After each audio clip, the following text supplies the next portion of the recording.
ಬೆಂಗಳೂರಿನ ಟಿಟಿಡಿ ದೇವಸ್ಥಾನದಲ್ಲಿ ಪವಿತ್ರೋತ್ಸವ ಆರಂಭ ಆಗಿದೆ.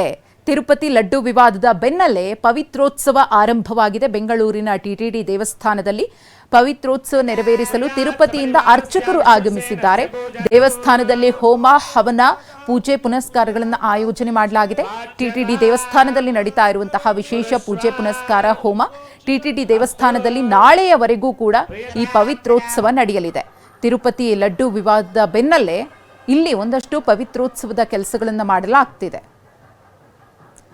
ಈ ಕುರಿತು ನಮ್ಮ ಪ್ರತಿನಿಧಿ ಪೂರ್ಣಿಮಾ ಕೊಟ್ಟಿರುವಂತಹ ಮಾತುಕತೆಯನ್ನು ಕೂಡ ನಡೆಸಿದ್ದಾರೆ. ಜೊತೆಗೆ ಅಲ್ಲಿ ಹೇಗೆ ನಡೀತಾ ಇದೆ ಪೂಜೆ ಪುನಸ್ಕಾರ ಅನ್ನೋದ್ರ ಬಗ್ಗೆ ಕೂಡ ಮಾಹಿತಿ ಕೊಟ್ಟಿದ್ದಾರೆ. ನೋಡೋಣ.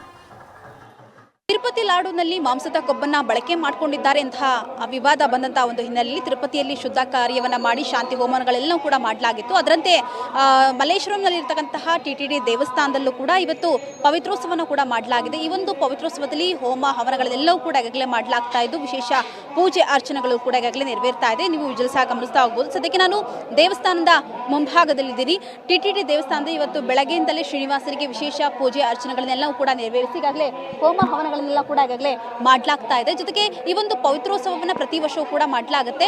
ಆದರೆ ಈ ವರ್ಷ ಲಡ್ಡು ವಿವಾದ ಏನಾಯಿತು, ಸೊ ಈ ಒಂದು ವಿವಾದ ಆದ ನಂತರದಲ್ಲಿ ಅಂದರೆ ಏನಾದರೂ ಪೂಜೆಯಲ್ಲಿ ಅಥವಾ ಪ್ರಸಾದದಲ್ಲಿ ಏನಾದರೂ ಲೋಪದೋಷಗಳು ಕಂಡು ಬಂದಂತಹ ಸಂದರ್ಭದಲ್ಲಿ ಈ ಒಂದು ಎಲ್ಲವೂ ಕೂಡ ಕ್ಲಿಯರ್ ಆಗಲಿ, ಈ ಒಂದು ಸಮಸ್ಯೆಗಳು ನಿವಾರಣೆ ಆಗಲಿ ಅನ್ನೋ ಕಾರಣಕ್ಕೋಸ್ಕರ ಈ ಒಂದು ಏನು ಪವಿತ್ರೋತ್ಸವನ ಕೂಡ ಪ್ರತಿ ವರ್ಷ ಮಾಡಲಾಗುತ್ತೆ. ಸೊ ಈ ವರ್ಷವೂ ಕೂಡ ಈ ಒಂದು ಪವಿತ್ರೋತ್ಸವನ ಕೂಡ ಮಾಡಲಾಗ್ತಾ ಇದೆ. ಈಗಾಗಲೇ ಸಾಕಷ್ಟು ಸಂಖ್ಯೆಯಲ್ಲೂ ಕೂಡ ಈಗಾಗಲೇ ಭಕ್ತಾದಿಗಳು ಕೂಡ ಬರ್ತಾ ಇದ್ದಾರೆ. ಬರುವಂತಹ ಭಕ್ತಾದಿಗಳಿಗೆ ಪ್ರಸಾದ ವಿತರಣೆ ಕೂಡ ಮಾಡಲಾಗ್ತಾ ಇದೆ. ಜೊತೆಗೆ ಈ ಒಂದು ಲಡ್ಡು ವಿವಾದ ಆದ ನಂತರದಲ್ಲಿ ಲಡ್ಡುವನ್ನು ಖರೀದಿಸುವ ಸಂಖ್ಯೆ ಸ್ವಲ್ಪ ಕಡಿಮೆ ಕೂಡ ಆಗಿದೆ. ಹಾಗಾದ್ರೆ ಈ ಒಂದು ಲಡ್ಡು ವಿವಾದ ಬಗ್ಗೆ ಭಕ್ತಾದಿಗಳು ಕೂಡ ಏನ್ ಹೇಳ್ತಾರೆ, ಜೊತೆಗೆ ಇವತ್ತಿನ ಪವಿತ್ರೋತ್ಸವದ ಬಗ್ಗೆ ಭಕ್ತಾದಿಗಳು ಏನ್ ಹೇಳ್ತಾರೆ ಕುರಿತಾಗಿ ಜೊತೆ ಮಾತಾಡಲಿಕ್ಕೆ ಭಕ್ತಾದಿಗಳು ಕೂಡ ಇದ್ದಾರೆ. ಅವ್ರನ್ನ ಮಾತಾಡಿಸ್ತಾ ಹೋಗ್ತೀನಿ. ಮೇಡಮ್, ಇವತ್ತು ದೇವಸ್ಥಾನಕ್ಕೆ ಬಂದಿದ್ದೀರಾ. ಸೊ ಟಿಟಿಡಿ ದೇವಸ್ಥಾನದಲ್ಲಿ ಅಂದ್ರೆ ಯಾವಾಗಲೂ ಕೂಡ ತುಂಬಾ ಫೇಮಸ್, ತುಂಬಾ ಜನ ಬರ್ತಾರೆ. ಸೊ ಈ ಲಡ್ಡು ವಿವಾದ ಆದ ನಂತರದಲ್ಲಿ ಒಂದಷ್ಟು ಬೇಸರ ಕೂಡ ಇದೆ. ಸೊ ನೀವೇನು ಹೇಳ್ತೀರಾ ಅಂತ? ನಾವು ಅದ್ರ ಬಗ್ಗೆ ನಮ್ಗೆ ಏನು ಸರಿಯಾಗಿ ಗೊತ್ತಿಲ್ಲದೆ ಇರೋದನ್ನ ಮಾತಾಡಬಾರ್ದು. ಲಡ್ಡು ಯಾವ ಥರ ಇದೆ ಅಂತ ನಮಗೆ ಗೊತ್ತಿಲ್ಲ. ನಾವು ಈ ನಡುವೆ ಟಿಟಿಗೆ ಹೋಗ್ಲಿಲ್ಲ. ಇವತ್ತು ಲಡ್ಡು ಖರೀದಿ ಮಾಡಿದ್ರಾ ಅಥವಾ ಹೆಂಗೆ ಅಂತ? ಈಗ ಖರೀದಿ ಮಾಡೋಣ ಅಂತಾನೆ ಬಂದ್ವಿ. ಅಲ್ಲ, ಈಗ ಏನು ಹೇಳ್ತೀರಿ, ಈ ಲಡ್ಡುನಲ್ಲಿ ಈ ಥರ ಮಾಂಸದ ಕೊಬ್ಬು ಬಳಕೆ ಮಾಡ್ಕೊಂಡಿದ್ದಾರೆ ಅಂತ ಹೇಳಿದ್ರು. ಮತ್ತೆ ಇವತ್ತು ಶುದ್ಧೀಕರಣ ಕೂಡ ನಡೀತಾ ಇದೆ. ಸೊ ಏನು ಹೇಳ್ತೀರಾ ಅಂತ? ಆ ಥರ ಏನೂ ಆಗಿರಲ್ಲ, ಮೋಸ ಅಂತ ಅನ್ಕೊಂಡಿದ್ದೀವಿ. ದೇವ್ರದ್ರಲ್ಲಿ ಮೋಸ ಮಾಡಲ್ಲ ಅಂತ. ಅದಾಗಿದ್ರೆ ಅದು ಯಾರು ತಪ್ಪು ಅಂತ ಹೇಳಕ್ಕಾಗಲ್ಲ.